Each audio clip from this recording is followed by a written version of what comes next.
Muito bom dia a todos.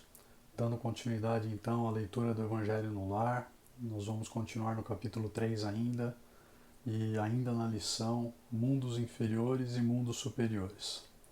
Então, antes de iniciar a leitura do Evangelho e o nosso entendimento, vamos fazer a vibração de hoje. Hoje que é quarta-feira, a vibração é em atenção a todos aqueles que estão pensando nesse momento no suicídio, até mesmo por conta da gravidade do momento que nós enfrentamos e pelas inúmeras perdas que as pessoas têm tido. Então vamos lá. E vamos então nesse momento nos conectando ao nosso anjo da guarda, agradecendo ao nosso querido amigo, ao nosso irmão de todas as horas, que nos assiste nos momentos mais difíceis, guiando os nossos passos. Vamos pedindo a Ele que esteja conosco durante todo esse dia, nos auxiliando e nos mostrando os caminhos que levam ao Mestre Jesus.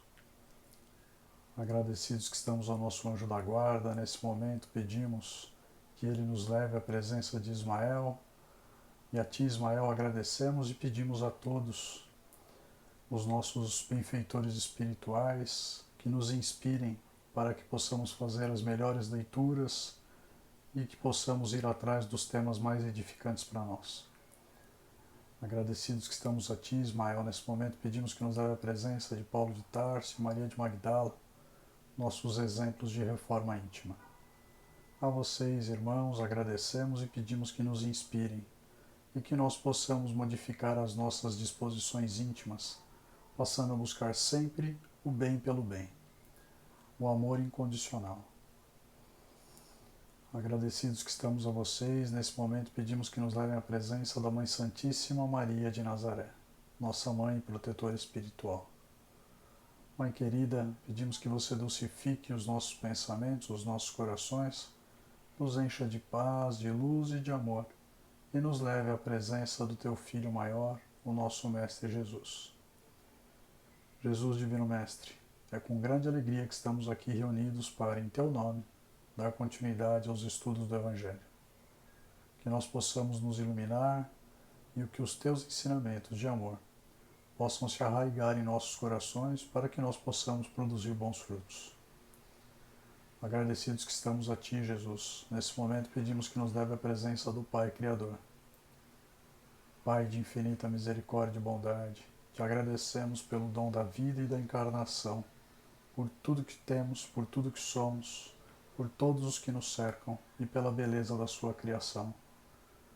Agradecemos pelo trabalho, pela saúde, pela oportunidade de convívio com todos aqueles que estão ou estiveram conosco. De modo, Pai, que nesse momento pedimos a Ti, Senhor, que todos os espíritos benevolentes possam nos auxiliar a encaminhar uma vibração de muita luz, de muita paz, de muito amor. Que esta vibração, cheia de sentimentos mais elevados, possa chegar ao coração de todos os homens que sofrem neste momento. Em especial, Senhor, àqueles que estão pensando na prática do suicídio. Neste momento de tanta dificuldade, de tanta dor para tantas pessoas, Pai, que todos eles possam se conectar aos seus anjos da guarda, se recordarem dos ensinamentos do Mestre Jesus, lembrando-se de que o Mestre nos conduz a todos para caminhos melhores, e que possam, Senhor, deixando de lado as mazelas, as misérias, as dificuldades imensas das lutas terrenas, superarem essas dificuldades e, enchendo-se do amor de Jesus, prosseguirem com as suas caminhadas terrenas. Pela graça do Pai, sejam todos eles, então, contagiados pelo amor infinito do Mestre Jesus, deixando de lado este sentimento que em nada lhes acrescentará para o seu crescimento moral. De modo então que pedimos licença à espiritualidade nesse momento para fazermos a leitura do Evangelho no lar, rogando ao Pai e a Jesus muita compreensão na leitura. Graças a Deus e graças a Jesus. Então, continuando, capítulo 3, Mundos Inferiores e Mundos Superiores. continuação da lição diz o seguinte: nesses mundos felizes, a relação de povo a povo, sempre amigáveis, jamais são perturbadas pela ambição de dominar seu vizinho, nem pela guerra que lhe é consequência. Não há nem senhores nem escravos, nem privilegiados de nascimento. Só a superioridade moral e inteligente estabelece a diferença das condições e dá a supremacia. A autoridade é sempre respeitada, porque não é dada senão a quem tem mérito, e se exerce sempre com justiça. O homem não procura se elevar acima do homem, mas acima de si mesmo, aperfeiçoando-se. Seu objetivo é chegar à classe dos espíritos puros, e esse desejo incessante não é um tormento, mas uma nobre ambição que o faz estudar com ardor para chegar a igualá-los. Todos os sentimentos ternos e elevados da natureza humana se encontram aumentados e purificados. Os ódios, os ciúmes mesquinhos, as baixas cobiças da inveja são ali desconhecidas. Um laço de amor e de fraternidade une todos os homens. Os mais fortes ajudam os mais fracos. Eles possuem mais ou menos, segundo tenham mais ou menos adquirido pela sua inteligência, mas ninguém sofre por falta do necessário. Porque ninguém está em expiação. Numa palavra, ali o mal não existe. Em vosso mundo, tendes necessidade do mal para sentir o bem, da noite para admirar a luz, da doença para apreciar a saúde. Nos mundos elevados, esses contrastes não são necessários. A eterna luz, a eterna beleza, a eterna serenidade da alma proporcionam uma eterna alegria que não são perturbadas nem pelas angústias da vida material, nem pelo contato dos maus que ali não têm acesso.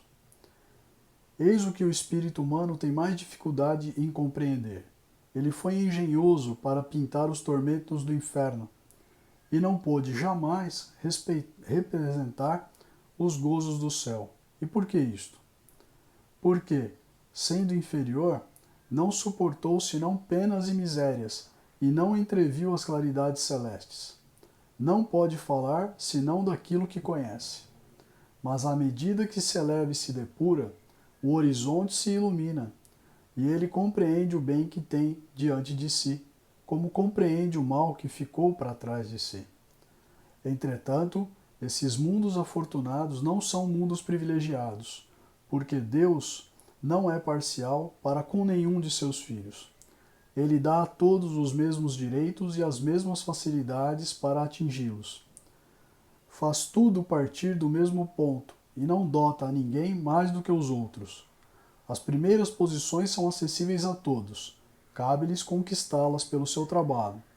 Cabe-lhes alcançá-las o mais cedo possível ou arrastar-se durante séculos e séculos nas classes baixas da humanidade. Então aí a lição de hoje, né, no primeiro momento, é um incentivo.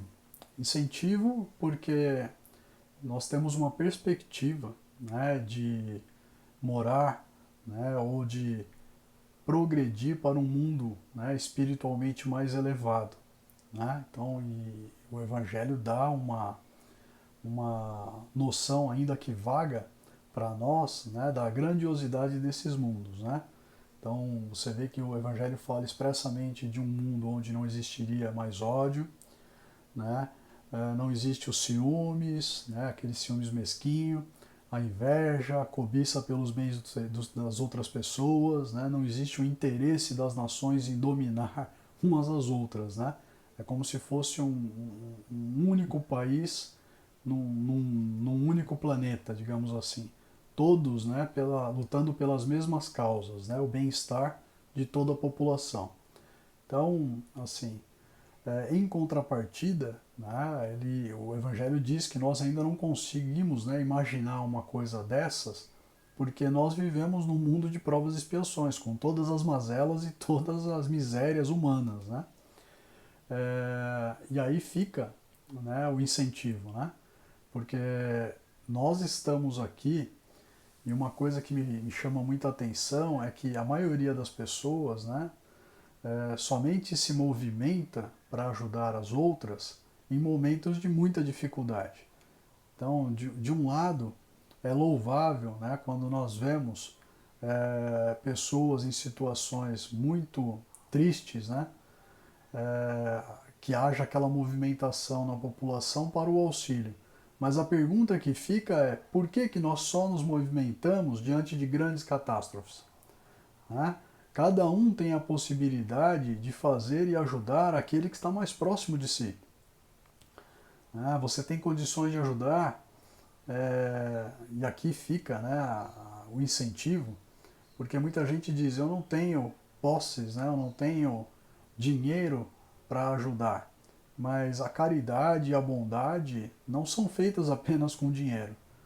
Então, para aqueles que têm um pouco mais de dinheiro e têm condições de ajudar materialmente, muito bom. Aqueles que não têm condições de ajudar e serem mais fraternos através do acolhimento, identificar aquela pessoa que está em necessidade naquele dia e ter uma palavra amiga, é o não julgar as pessoas, é auxiliar, sempre que nós pudermos. Então, caridade começa dentro de casa. A gente auxilia aqueles que estão próximos de nós e, na medida em que é possível, em que nós temos condições, façamos também por aqueles estranhos, os desconhecidos. Todos são merecedores de caridade e de ajuda. A partir do momento que nós entramos nessa sintonia de amor, nessa sintonia de ajuda ao próximo, começa a haver uma transformação na nossa alma. Você já não vai mais sentir atração, pelas desgraças, pelas misérias, por aquilo que a televisão mostra de ruim. E você vai sentindo, que a sua alma busca cada dia, cada vez mais, coisas que edificam. Então, sigamos nesse caminho para que um dia a gente tenha condições efetivamente de partir para uma morada mais elevada. Então, acho que esse é o incentivo aí da lição e do Evangelho. E a Terra, por conseguinte, se todo mundo começar a fazer sua parte, respeitando as leis, respeitando o próximo, nós teremos um dia condições de viver num mundo muito melhorado. Então, que assim seja. Graças a Deus.